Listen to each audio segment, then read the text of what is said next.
The 42nd chapter of the book of Isaiah in the Bible clearly foretells the coming of an Arabian prophet, specifically Prophet Muhammad, peace and blessings be upon him.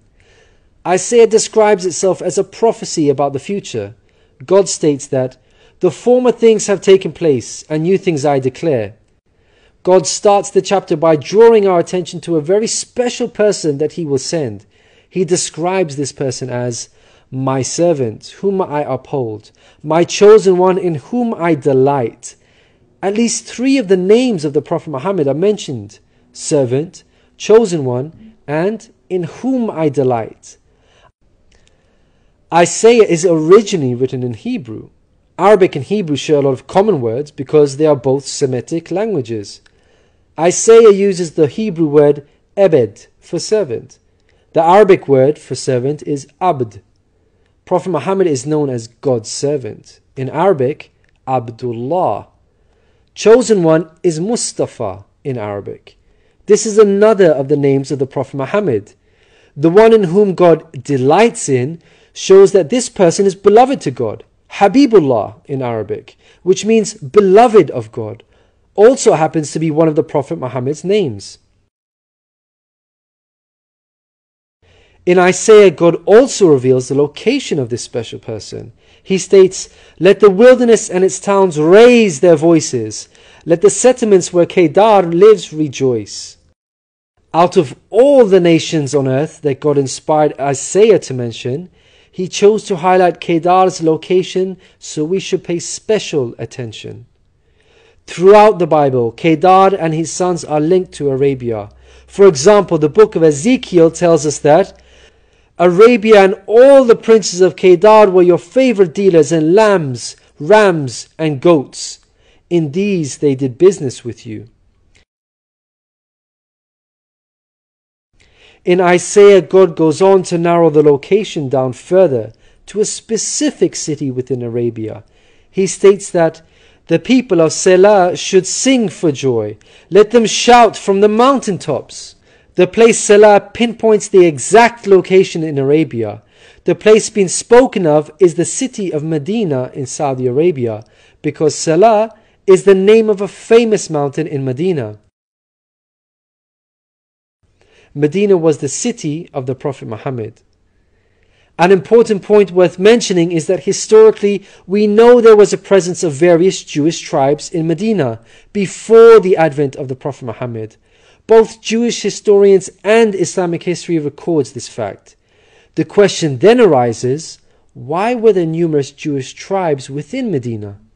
The answer is that the learned Jews were aware of this prophecy in Isaiah and were anxiously awaiting the coming of a new prophet. Islamic history records the fact that whenever a dispute arose between the Jews and the Arabs in Medina, the Jews used to taunt their pagan Arab neighbors by saying, "When our prophet arrives, we shall obliterate you." The Quran also affirms this. God says, "Is it not a sign to them that the learned men of the children of Israel knew it as true?" In Isaiah, God informs us that the special person will bring something new. Mankind is told that we will sing to the Lord a new song, His praise from the ends of the earth. The statement "a new song" means a new law, a new way of worship. This is exactly what Islam represents. The emphasis on the new song here is singing the praise of God all over the earth. The Quran opens with the statement, "Praise be to God, Lord of the worlds," and is recited by Muslims all over the world during prayers every day. The new song cannot refer to Jesus because he did not bring about anything new. Rather, he confirmed the law of Moses that was already there. In the Gospel of Matthew, Jesus said, "Think not I am come to destroy the law or the prophets. I am not come to destroy, but fulfill." Jesus obeyed and followed the law of Moses throughout his life. Jesus didn't sing a new song. He sang the same song of Moses, the Torah. Moreover, the disciples of Jesus also followed the law of Moses, even after Jesus departed. In the book of Acts, we are told that the disciples looked to the Torah for guidance. For the law of Moses has been preached in every city from the earliest times. In Isaiah, God emphasizes the universal mission of the coming person by mentioning that he will be made a covenant for the people and a light for the Gentiles. Gentiles means non-Jews. The Quran confirms the Prophet Muhammad, peace be upon him, was sent to the whole of mankind, Jews and Gentiles alike. In the Quran, God tells us, "We have sent you, O Prophet, as a bearer of glad tidings and a warner for the whole of mankind, but most people have no knowledge." The verse in Isaiah cannot apply to Jesus, because in the Gospel of Matthew, Jesus said, "I was sent only to the lost sheep of Israel." In Isaiah, God further states that he will lead the blind by ways they have not known. Along unfamiliar paths I will guide them. The pagan Arabs at the time of the Prophet Muhammad fit this description perfectly, because they had not been sent a messenger prior to Muhammad. The Quran bears witness to this. God states that Muhammad was sent to warn a people to whom no warner has come before. The verse in Isaiah cannot apply to Jesus, because his people, the Israelites, had already received a multitude of prophets from God. In Isaiah, God emphasizes that this special person will be sent to those who trust in idols, who say to images, "You are our gods." The whole of Arabia at the start of Muhammad's prophethood consisted of idol worshippers.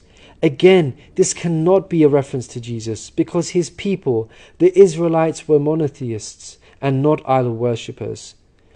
Moreover, Jesus explicitly told his disciples to stay away from the idol-worshipping Gentiles, the exact opposite of what God prophesied in Isaiah. The Gospel of Matthew tells us that these 12 Jesus sent out with the following instructions: "Do not go among the Gentiles."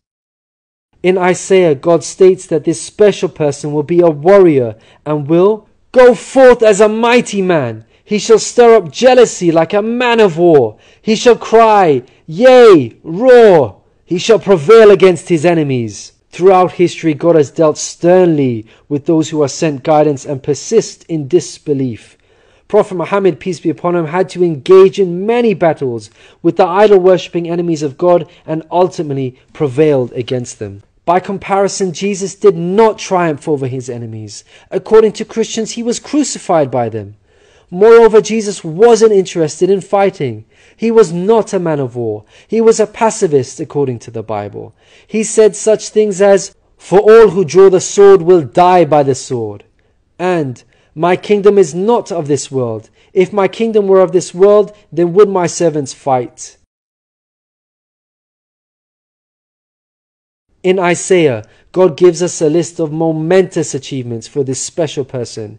Chief of these is that the idol worshippers will be turned back in utter shame.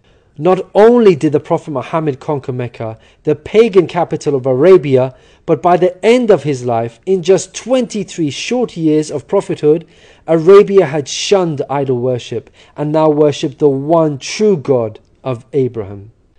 This cannot apply to Jesus, as it was Christians themselves who were humiliated and greatly ashamed for hundreds of years after Jesus. They were persecuted at the hands of the Roman Empire, who were idol worshippers. They executed some of the apostles of Jesus, such as Peter and Paul. Christians were tortured and even fed to the lions. Finally, Isaiah closes with an admonishment from God. "Hear, you deaf. Look, you blind, and see. You have seen many things, but you pay no attention. Your ears are open, but you do not listen. Which of you will listen to this or pay close attention in time to come?" It seems clear that the deaf and blind God is talking about in this verse are those who reject Prophet Muhammad, peace be upon him.